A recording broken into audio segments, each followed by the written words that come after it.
اس کے بعد مونس و غمخوار کشتی انسانیت کے کھیونہار نمونے اسلاف بے شمار کتب کے مصنف شیریں بیاں مقرر حضرت اقدس مولانا غیاث احمد صاحب رشادی مدذ اللہ العالی، صدر صفا بیت المال انڈیا، بانی و محتمین ممبر و محراب فاؤنڈیشن انڈیا، میں آپ کو زحمت سخن دیتا ہوں کہ آپ سامعین کو اپنے انداز سے مستفیض فرمائیں، کیونکہ باہنر ہو، پر اثر ہو، قوم کے رہبر ہو، آپ کہکشاں ہو، پھول ہو اور خوشبوئے عنبر ہو، آپ آؤ محفل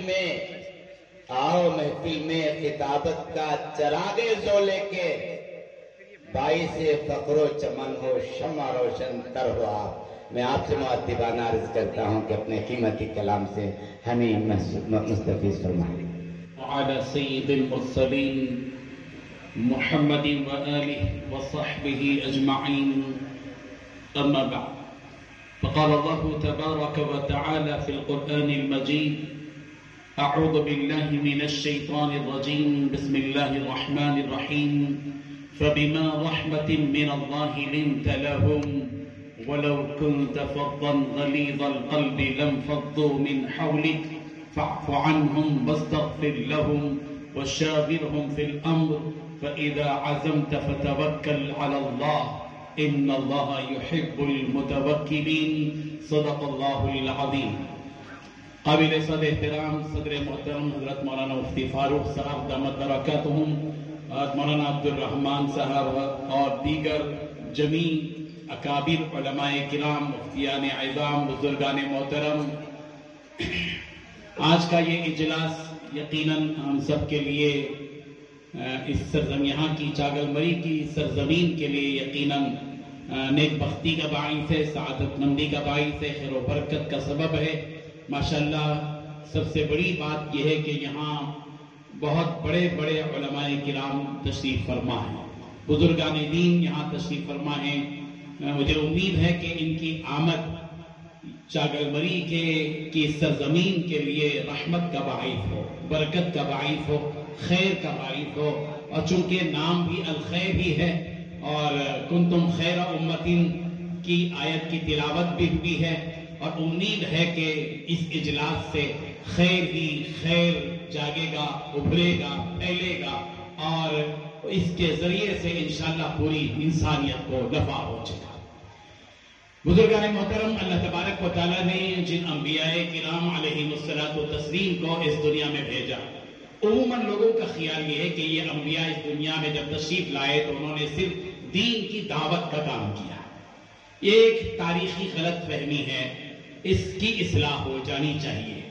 دیکھیے، انبیاء کرام علیہ الصلوۃ والتسلیم کی تاریخ کو اٹھا کر آپ دیکھیں گے اور ان کی سیرت پڑھیں گے آپ، قرآن مجید کی آیات کی روشنی میں بھی اور پیارے پیغمبر صلی اللہ علیہ وسلم کی احادیث کی روشنی میں بھی، تو یہ بات کھل کر آپ کے سامنے آئے گی کہ انبیاء نے جہاں دین کی دعوت کا کام کیا اور انبیاء نے جہاں ایک اللہ کی عبادت کی، وہیں ان انبیاء نے مخلوق خدا کی خدمت بھی کی۔ قوم سے کٹ کر انبیاء نے کبھی زندگی نہیں گزاری، وہ قوم کے حالات سے باخبر تھے، قوم کے مسائل سے وہ پوری طرح باخبر تھے، قوم کے تقاضے کیا تھے اور قوم کی جو کمزوریاں تھیں ان کی اصلاح کے لیے انبیاء نے باقاعدہ کام کیا ہے۔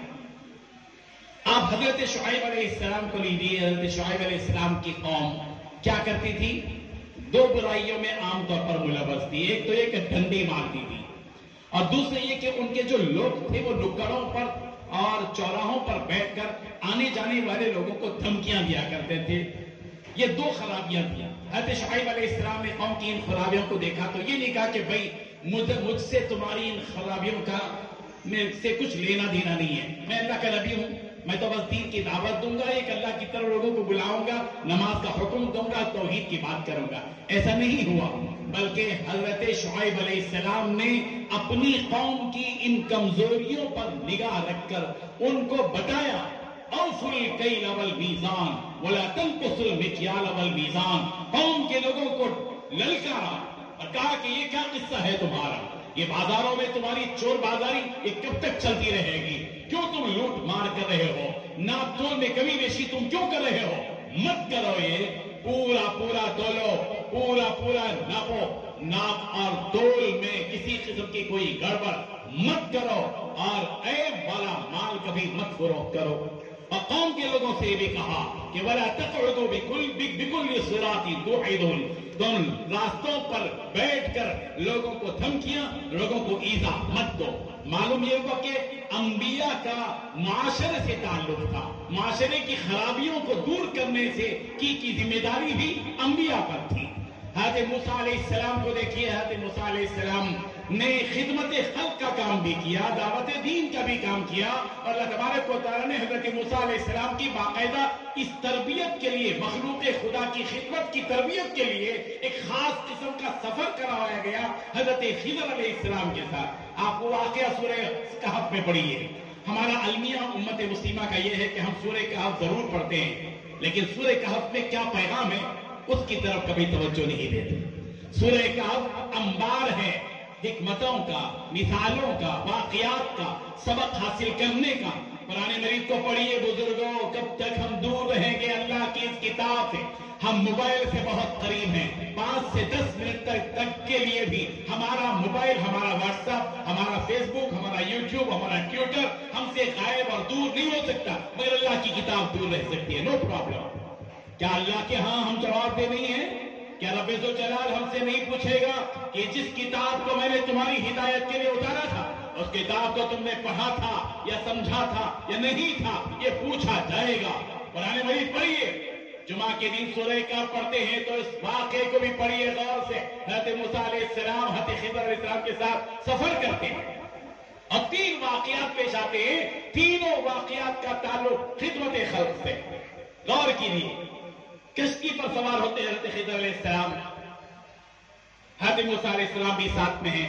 حضرت خضر نے اس کشتی کو جو بالکل اچھی تھی، نئی تھی، اس کو داغدار کر دیا، اس میں کچھ عیب ڈال دیا. حضرت موسیٰ علیہ السلام سے رہا نہیں گیا. پوچھا یہ کیا کر دیا تم نے کہ اچھی کشتی، نوجوان نے آپ کو بٹھایا، بغیر کرائے کے سوار کر لیا، تم اس پر احسان کرنے کے بجائے اس کشتی میں کو داغدار بنا دیا. پھر آگے بڑھے تو ایک بستی میں گئے اور اس بستی میں ایک بچے کو دیکھا اور اس بچے کو جو ہے قتل کر دیا. حضرت موسیٰ علیہ السلام اس سے وہ بھی نیند آ گیا. پھر ایک بستی میں گئے جہاں پر ایک دیوار تھی جو گرنے کے قریب تھی، اس دیوار کو درست کر دیا حضرت خضر علیہ السلام نے. حضرت موسیٰ علیہ السلام سے وہ بھی رہا نہیں گیا کہ جس بستی والوں نے کھانا تک نہیں دیا، اس بستی کے ایک گھر کی دیوار کو آپ نے بغیر اجرت کے جو ہے اس کو سیدھا کھڑا کر دیا. لیکن معلوم ہے ان تینوں واقعات کے پیچھے خدمت خلق پوشیدہ ہے. اور حضرت موسیٰ علیہ السلام جیسے جلیل القدر پیغمبر کی تربیت کی جا رہی ہے کہ اے موسیٰ تم کو اپنی زندگی میں یہ کام بھی کرنا ہے، دعوت دین کے ساتھ خدمت خلق کا کام بھی کرنا ہے. کیا کام کیا تھا؟ کیوں حضرت خضر نے اس کشتی کو داغدار بنایا تھا؟ حضرت خضر نے حضرت موسیٰ کو وہ راز بتا دیا. دراصل یہ جو کشتی تھی جس ساحل پر جانے والی تھی، ایک بادشاہ وقت وہاں حضرت تھا، اور جو بھی کشتی اچھی اس کو نظر آتی تھی بغیر عیب والی وہ اس کو ہڑپ لیا کرتا تھا. میں نے اس کشتی کو اس لیے داغدار بنا دیا اس لیے کہ یہ کشتی چند مسکینوں کی تھی، نوجوانوں کی تھی، ان کا روزگار اس کشتی سے جڑا ہوا تھا. وہ کرایہ داروں کو، لوگوں کو لے جاتے تھے اور کرایہ وصول کر کے اپنی زندگی بسر کرتے تھے. میں نے اس کو داغدار اس لیے بنایا تاکہ ان نوجوانوں کا روزگار باقی رہے. اور پھر جس بچے کو قتل کیا تھا اس کے قتل کی وجہ کیا تھی؟ اس لیے کہ یہ بچہ بڑا ہو کر، حضرت خضر کو خاص قسم کا علم دیا گیا تھا، یہ بچہ بڑا ہو کر اپنے بوڑھے ماں باپ کے لیے درد سر بنے گا، اس لیے اس کو قتل کیا. تو بوڑھے ماں باپ کی مدد کی حضرت خضر نے. اور جس بستی میں پہنچے تھے جہاں سے کھانا مانگا تھا انہوں نے کھانا تک نہیں دیا تھا.